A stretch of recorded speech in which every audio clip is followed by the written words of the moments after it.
So remember to always attach a personal note. Got it. All right? I'll see you later. Hi, I'm Hector Preciado. I'm a Sales Development Manager for LinkedIn.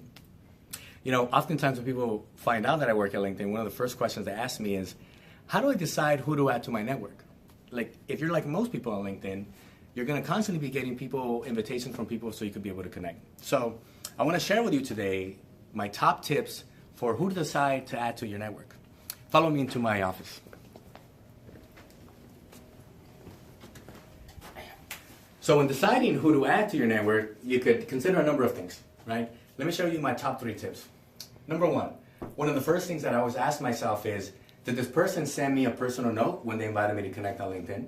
If they did, the likelihood of me accepting the invitation increases because, hey, they might have an interesting reason for me to connect with them, right?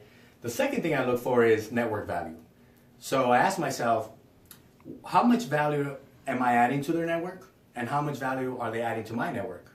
If the answer to both questions is a pretty strong one, then the likelihood of me connecting with them is actually going to increase. The last thing I ask myself is around the common connections. How many people do we have in common? Do we have anybody in common? If we do have people in common, what is the strength of my relationship with those people?